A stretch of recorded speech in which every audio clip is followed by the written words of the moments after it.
పెళ్ళైనా పండగైనా వేడుక ఏదైనా పట్టుచీరల ప్రత్యేక వేదిక వారాహి సిల్క్స్. పాక్ ఆక్రమిత కాశ్మీర్ సమస్యకి అలానే బలూచిస్తాన్ కోసం జరుగుతున్నటువంటి పోరాటానికి రెండింటికి కలిపి ఒకటే మెడిసిన్ భారత ప్రభుత్వం రెడీ చేయబోతుందా? దీనికి అవుననే సంకేతాలు కనిపిస్తున్నాయి. ప్రధానంగా అటు ఆఫ్ఘనిస్తాన్తో ఇటు ఇరాన్తో సంబంధ బాంధవ్యాల్ని బలోపేతం చేసేటువంటి ఎత్తుగడని భారత ప్రభుత్వం అమలు చేస్తున్న సంకేతాలు చాలా స్పష్టంగా ఉన్నాయి.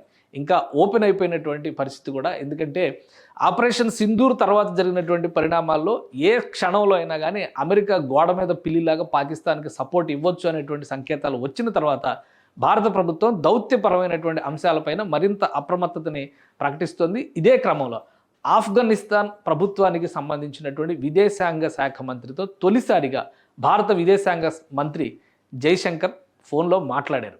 ఇప్పటివరకు ఆఫ్ఘనిస్తాన్లో ఏర్పడినటువంటి తాలిబాన్ ప్రభుత్వాన్ని చాలా దేశాలు, ప్రపంచ దేశాలు గుర్తించలేదు. ఇరాన్ లాంటి చుట్టుపక్కల ఉన్న 2-3 దేశాలు మినహా పెద్దగా తాలిబాన్ ప్రభుత్వానికి ఇతర దేశాలతో సంబంధాలు లేవు.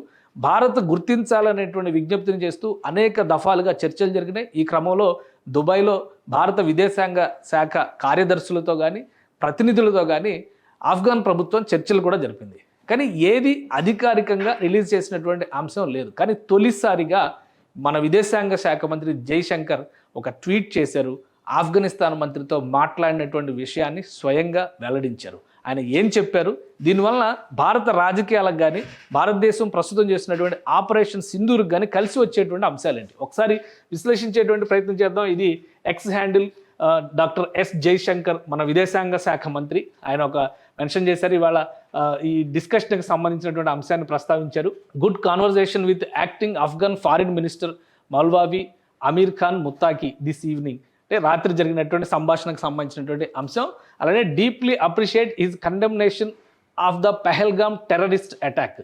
పెహల్గామ్ టెర్రరిస్ట్ అటాక్ జరిగిన వెంటనే తీవ్రవాద చర్యలు ఏ రూపంలో ఉన్నా ఖండించాల్సిందే. పైగా అమాయక టూరిస్టుల పైన దాడికి పాల్పడడం హేయమైన చర్య అంటూ ఆఫ్ఘాన్ ప్రభుత్వం ఖండించింది.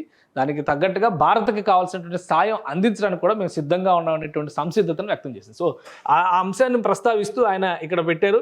Welcomed his firm rejection of recent attempts to create distrust between India and Afghanistan through false and baseless reports. Pakistan operation Sindoor జరుగుతున్నటువంటి సమయంలో ఆఫ్ఘనిస్తాన్ని రెచ్చగొట్టేటువంటి చర్యలు, భారత్ చేస్తున్నటువంటి చర్యల వల్ల ఆఫ్ఘాన్కి నష్టం జరిగేటువంటి అవకాశం ఉందనేటువంటి దుష్ప్రచారాన్ని పాకిస్తాన్ అనుకూల మీడియా అంటే టర్కీ, అజర్బైజాన్, చైనా ఇవన్నీ కూడా ప్రచారం చేసే పనిలో చాలా బిజీగా ఉన్నాయి. అందుకనే భారతదేశం ఆయా దేశాలకు చెందినటువంటి మీడియా సంస్థల్ని మన దేశంలో బహిష్కరించింది, బ్యాన్ చేసింది. సో ఈ 2 అంశాలను కూడా ఆయన మెన్షన్ చేశారు. వాటితో పాటు underlined hour traditional friendship with Afghan people and continuing support for their development needs, discussed ways and means of taking cooperation forward. ఇది చాలా ముఖ్యమైనటువంటి అంశం. 3వ అంశం చాలా ముఖ్యమైనటువంటి అంశం. ఎందుకంటే సంప్రదాయంగా గత దశాబ్దాలుగా ఆఫ్ఘనిస్తాన్లో ప్రభుత్వాలు ఏవి ఉన్నా కానీ భారతదేశంతో మాత్రం సత్సంబంధాలు ఉన్నాయి. గతంలో రబ్బానీ ప్రభుత్వానికి కూడా భారతదేశం మద్దతు ఇచ్చింది. అప్పట్లో రష్యా ఆఫ్ఘనిస్తాన్ ప్రభుత్వంలో కీలక పాత్ర పోషించినటువంటి సందర్భం ఉంది. ఇది కంటగింపుగా ఉండడం వల్లే అమెరికా గత 4 దశాబ్దాలుగా భారతదేశాన్ని వ్యతిరేకిస్తూ వచ్చింది. పాకిస్తాన్ హక్కును చేర్చుకున్నటువంటి పరిస్థితి, యుద్ధాలు వచ్చేటువంటి సందర్భంలో 1971 యుద్ధంలో కూడా పాకిస్తాన్ అంటకాగడానికి అమెరికా అదే ప్రధానమైనటువంటి కారణం. సో ఆ ప్రయోజనాలు ఉన్నాయి కాబట్టి ఒసామా బిన్ లాడెన్ లాంటి అంతర్జాతీయ ఉగ్రవాది పాకిస్తాన్లో ఉన్నాడని తెలిసినా కానీ ఆఫ్ఘనిస్తాన్ పైన అప్రకటితంగా యుద్ధం ప్రకటించి తీవ్రవాదంపై పోరు పేరుతో తాలిబాన్ ప్రభుత్వాన్ని కూల్చేసింది. సో ఈ అంశం వలన ఆఫ్ఘనిస్తాన్ ప్రభుత్వానికి ఇప్పటికి కూడా ఆఫ్ఘనిస్తాన్లో ప్రజాస్వామ్య పునరుద్ధరణ అనే పేరుతో అమెరికా ఆడిన నాటకాలన్నింటినీ తిప్పికొట్టింది తాలిబాన్లే. ఆ తర్వాత జరిగినటువంటి పరిణామాల్లో అమెరికా సైన్యం ఆఫ్ఘనిస్తాన్ని వదిలిపోక తప్పలేదు. తర్వాత మళ్ళీ అనతి కాలంలోనే తాలిబాన్ ప్రభుత్వం అక్కడ ఏర్పడింది. సో ప్రజలతో ఉన్నటువంటి సంబంధ బాంధవ్యాల రీత్యా తాలిబాన్ ప్రభుత్వం అనుసరిస్తున్నటువంటి కొన్ని విధానాలు కూడా మతపరమైనటువంటి విధానాలు ఉన్నప్పటికీ కూడా అక్కడ కొంత ఆ ఇస్లామిక్ వరల్డ్కి సంబంధించినటువంటి అంశాల పరంగా మద్దతు లభిస్తుంది అన్నది సుస్పష్టం.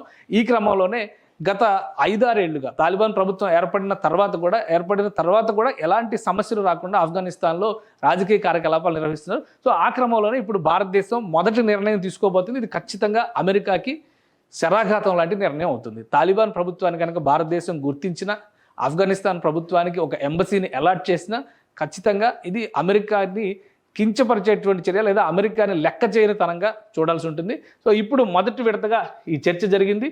ఈ చర్చల సారాంశం ఫలితంగా భారతదేశానికి కలిసి వచ్చేటువంటి ప్రయోజనాలు రెండు ఉన్నాయి. ఎందుకంటే గతంలో ఆఫ్ఘనిస్తాన్ ప్రభుత్వం ప్రజాస్వామ్య పునరుద్ధరణ పేరుతో అమెరికా ఇచ్చేసినప్పుడు కూడా అనేక నిర్మాణాలని అక్కడ పార్లమెంటు భవనాన్ని భారత ప్రభుత్వం నిర్మించింది.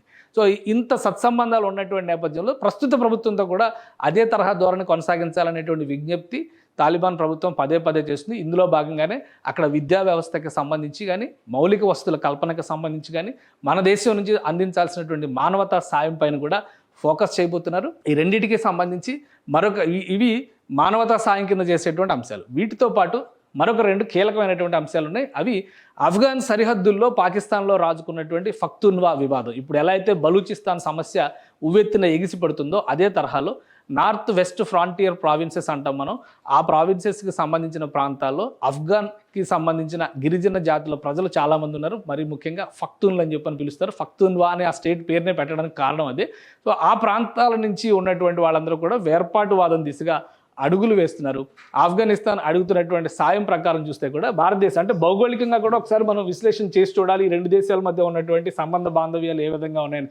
అసలు ఆక్రమిత కాశ్మీర్ అనేటువంటి అంశం సమస్య లేకపోతే, అది ఆక్రమిత కాశ్మీర్ పాకిస్తాన్ నియంత్రణలో కనుక లేకపోతే ఆఫ్ఘనిస్తాన్కి ఇండియాకి సరిహద్దులు ఉండేటువంటి అవకాశం ఉంది. రాకపోకలకి అవకాశం ఏర్పాటు చేయడానికి ఇది పూర్తి మ్యాప్ మనం చూస్తే కనుక జమ్మూ కాశ్మీర్ పూర్తి మ్యాప్. ప్రస్తుతం ఇది ఆఫ్ఘనిస్తాన్కి సంబంధించినటువంటి ప్రాంతం. ఇక్కడ కాశ్మీర్లో ఆఫ్ఘనిస్తాన్ సరిహద్దులు రాసుకుని వెళ్తున్నటువంటి పరిస్థితి ఉంది. అంటే ఇక్కడ నుంచి రాకపోకలకి అవకాశం ఉంటుంది. కానీ ఎప్పుడైతే జమ్మూ కాశ్మీర్లో ఆక్రమిత కాశ్మీర్ పేరుతో ఈ ప్రాంతం మొత్తాన్ని కూడా పాకిస్తాన్ ఆక్రమించుకుందో ఈ సమస్య మరింత జటిలం అవుతూ ఉంది. అలానే నార్త్ వెస్ట్ ప్రావిన్సెస్ అంటే వాయువ్య సరిహద్దు రాష్ట్రాలు అని చెప్పి మనం తెలుగులో అంటాం. ఇప్పుడు పఖ్తూన్వా స్టేట్ అని చెప్పని మెన్షన్ చేస్తున్నారు. పాకిస్తాన్లో ఉన్నటువంటి ఈ ప్రాంతం మొత్తం కూడా ఆఫ్ఘన్ ప్రాబల్యంతో ఉన్నటువంటి ప్రాంతం. అలానే ఇటు బలూచిస్తాన్తో కూడా సరిహద్దు ఉంది.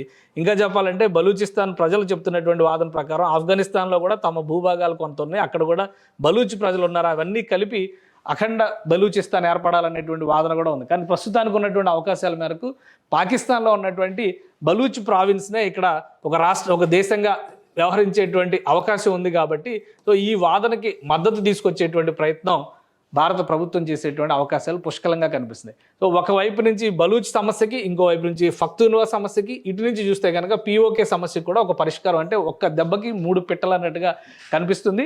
భారత ప్రభుత్వం శత్రువు మిత్రుడు అనేటువంటి నినాదాన్ని ఇప్పుడు అమలు చేసేటువంటి ఎత్తుగడ వేస్తుంది. ఆఫ్ఘనిస్తాన్తో ఇవి తొలి దశ ప్రాథమిక చర్చలుగా, సంభాషణలుగా మనం చూడాల్సి ఉంటుంది.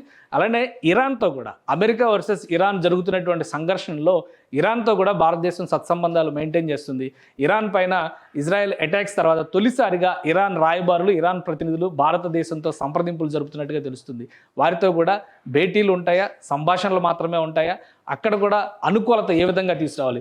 ఇరాన్ కూడా ఇన్వాల్వ్ అయితే ఇరాన్ ఈ పక్కనే ఉంటుంది. సో ఇరాన్తో కూడా బలూచిస్తాన్కి సరిహద్దు ఉంది. ఒకవైపు బలూచిస్తాన్ సమస్యతో పాటు పాకిస్తాన్ని అదుపు చేయడానికి కూడా పాకిస్తాన్కి ఇరాన్కి కూడా పడదు. వాస్తవానికి ఇస్లామిక్ నేషన్ అయినా కానీ దాని చుట్టుపక్కల ఉన్నటువంటి ఏ దేశాలతో, ఆఫ్ఘనిస్తాన్తో పడదు, ఇరాన్తో పడదు, ఇంక మిగతా దేశాలతో అసలు చెప్పక్కర్లేదు. సౌదీ లాంటి దేశాలు అయితే దగ్గర కూడా తీసేటువంటి పరిస్థితి లేదు.